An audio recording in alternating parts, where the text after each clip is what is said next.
এটা শেখ হাসিনা প্রধানমন্ত্রী, তৎকালীন সাবেক প্রধানমন্ত্রী, তিনি কিন্তু এই ঘটনার মূল নায়ক হিসেবে কাজ করেছেন। তিনি সেই মেটিকুলাস সেই প্ল্যানের মধ্যে তার প্রত্যক্ষ ভূমিকা ছিল এবং তিনি পরবর্তীতে বিভিন্ন মিডিয়াতে বলেছে, তার বিভিন্ন রেকর্ড আছে আপনাদের কাছে এবং আমরাও সেগুলো সংগ্রহ করেছি। তিনি বলেছিলেন যে হেফাজতের কোনো হতাহতের ঘটনা ঘটে নাই, রং মেখে তারা অভিনয় করেছে, এরকম কথা তিনি নিজ মুখে বলেছিলেন।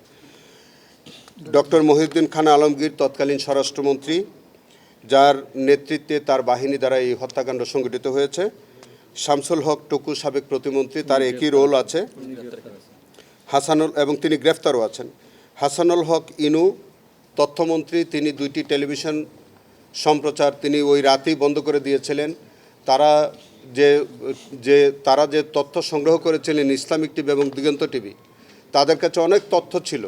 সেই তথ্য যাতে সাক্ষী প্রমাণ হিসেবে কাজে না লাগে সেই কারণে ওই রাতেই ওই টেলিভিশন সম্প্রচার বন্ধ করে দেয়। তাদের 2টি টেলিভিশন অফিসে গিয়ে আক্রমণ করে তাদের টেলিভিশনের লাইসেন্স বাতিল করে দেওয়া হয়।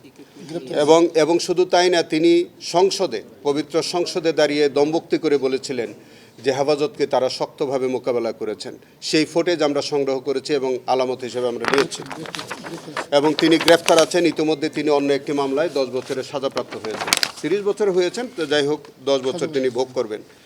এরপরে আছে শেখ ফজলুল করিম সেলিম, ডক্টর আব্দুর রাজ্জাক, মাহবুব আলম হানিফ, ডক্টর হাসান মাহমুদ চৌধুরী, তারা সকলেই কিন্তু সুপিরিয়র রেসপন্সিবিলিটিতে এসছে এবং তারা যে প্ল্যান ছিল, তারা যে বৈঠক করেছিল, সেই বৈঠকে তারা উপস্থিত ছিল।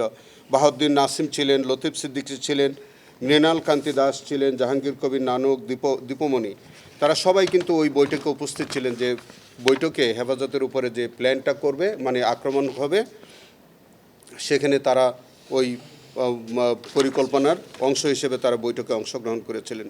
মুফাজ্জল হোসেন চৌধুরী মায়া, উমর ফারুক চৌধুরী তৎকালীন যুবলীগ চেয়ারম্যান, সালাউদ্দিন মাহমুদ ওরফে জাহিদ, উনি সংসদ সদস্য ছিলেন মানিকগঞ্জ 1, তার ইনভলভমেন্ট আমরা পেয়েছি। আমরা ডাক্তার ইমরান এইচ সরকার, তৎকালীন আপনারা জানেন যে একজন ব্লগার, যে শাহবাগে দাঁড়িয়ে এই হেফাজত ইসলাম সম্পর্কে নানান রকমের অশ্রাব্য কথাবার্তা বলতেন, কুৎসা রটনা করতেন এবং তার ইন্ধনে এবং প্ররোচনা এই হত্যাকাণ্ডটা তো পরবর্তীতে সংগঠিত হয়। ডাক্তার ইমরান এইচ সরকার, শাহরিয়ার কবির সভাপতি ঘাতক দালাল নির্মূল কমিটি, মোজাম্মেল হক বাবু ব্যবস্থাপনা পরিচালক 71 টিভি, ফারজানা রূপা সাংবাদিক 71 টিভি, হাসান মাহমুদ, তারা জেলে আছে, হাসান মাহমুদ খন্দকার সাবেক আইজিপি, যার বাহিনী নির্বিচারে এই হেফাজতকে গুলি করে, লেথাল ওয়েপন ইউজ করে এবং তাদেরকে গুলি করে হত্যা করে। একেএম শহীদুল হক, যিনি জেলে হাজতে আছেন, তিনি নিজে একটি বই রচনা করেছেন। সেই বইয়ের মধ্যে হেফাজতের ঘটনাসহ সমস্ত কিছু, তিনি এটাকে কৃতিত্বপূর্ণ অবদান হিসেবে তিনি তার নিজের স্বীকারোক্তি আছে তার বইয়ে।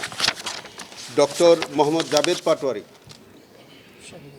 এটা তার তো অনেক বিষয় এবং তার বিরুদ্ধে প্রত্যক্ষ সাক্ষ্য প্রমাণ, তার অনেক কুকীর্তি আমাদের এই তদন্তে বেরিয়ে এসছে। বেনজির আহমেদ, তার সম্পর্কে তার নতুন করে বলার কিছু নাই। যিনি বলেছিলেন যে রং মেখে সব হেফাজতের নেতারা অভিনয় করেছিলেন, সেই রং হচ্ছে 32 জন মানুষের ওই রাতেই তারা শহীদ করেছিলেন এবং পরের দিন 20 জন মানুষকে তারা সিদ্ধিরগঞ্জে হত্যা করেছে।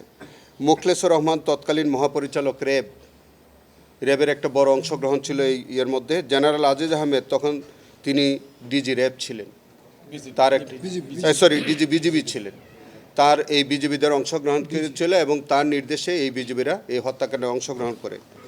জিয়াউল আহসান সাবেক মেজর জেনারেল এনটিএমসি প্রধান, তার তো অপরাধের সীমাহীন অপরাধ, তার যে কত অপরাধ তিনি করেছেন এই বাংলাদেশে, এবং সেই রাতে তিনি ব্ল্যাকআউট করে দিয়েছিলেন, এনটিএমসিকে ব্যবহার করেছিলেন, তার পরিকল্পনায় তিনি ছিলেন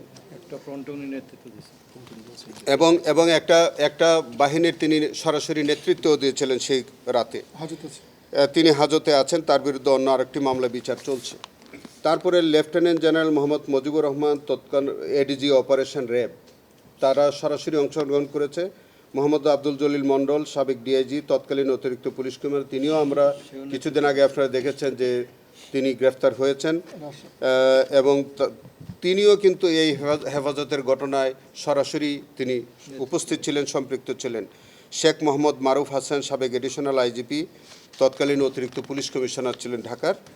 মাহবুব হোসেন, সাবেক এডিশনাল আইজি, তৎকালীন এডিশনাল ডিআইজি পলিটিক্যাল এসবি, উনি সরাসরি তাদের অংশগ্রহণ করেছিল এবং সরাসরি অংশগ্রহণ করেছিল তার সমস্ত বাহিনী নিয়ে। সেটা হচ্ছে মনিরুল ইসলাম, সাবেক অতিরিক্ত IGP, special branch, Mohammad Anwar Hossain, additional IGP, Ashrafuzzaman DIG.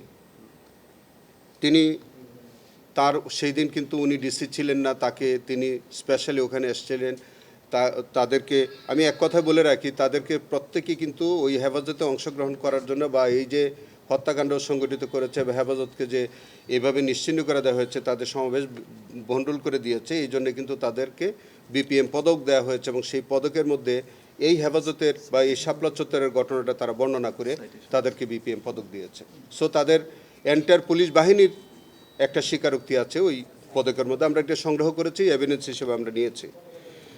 M Mehedi Hasan, অতিরিক্ত ডিআইজি, তৎকালীন মতিঝিল জোন, মোহাম্মদ হারুনুর রশিদ, আমাদের সেই হিরো, হ্যাঁ কি বলবো, বাতের হোটেল বলে, যাই হোক, উনি আছেন। বিপ্লব কুমার সরকার, যে মহাশক্তিধর একজন পুলিশ কর্মকর্তা, তার সরাসরি অংশগ্রহণ ছিল এই হেফাজতে, তিনি আছেন। সৈয়দ নুরুল ইসলাম, এর আগে তার অন্য মামলায় সাজা হয়েছে, তার সরাসরি অংশগ্রহণ ছিল। আসাদুজ্জামান পুলিশ সুপার, তার সরাসরি অংশগ্রহণ ছিল। শিবলি নুমান সরাসরি অংশগ্রহণ ছিল এবং তৎকালীন সময়ে এই শাপলা চত্বরটি যার হেফাজতে ছিল, যিনি হচ্ছেন তৎকালীন মতিঝিল থানার ওসি ফরমান আলী, যিনি তার সমস্ত বাহিনী সেদিন তিনি এই হেফাজতের উপরে আক্রমণ করার জন্য নিয়োগ করেছিলেন। আমরা আমাদের এই ইনভেস্টিগেশনের মধ্যে আমাদের এই হেফাজতের ইনভেস্টিগেশনের মধ্যে 41 জনকে আমরা সরাসরি তাদের সম্পৃক্ততা পেয়ে 41 জনকে আমরা সেন্ট আপ করেছি।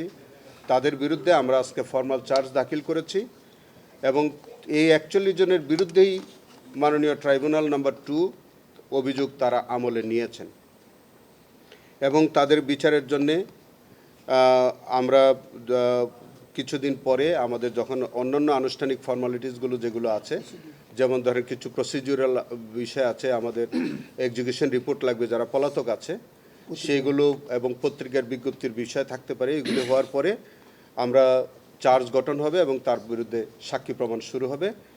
এবং আমরা আজকে মাননীয় ট্রাইব্যুনালের কাছে সেই আবেদনও করেছি যে হেফাজতের মামলাটি যাতে একটু স্পিডি ট্রায়াল করা যায়, দ্রুত করা যায়, আমাদের একটু সংক্ষিপ্ত তারিখ দিয়ে যাতে এটা করা যায়, সেই আবেদন আমি আজকে জানিয়েছি।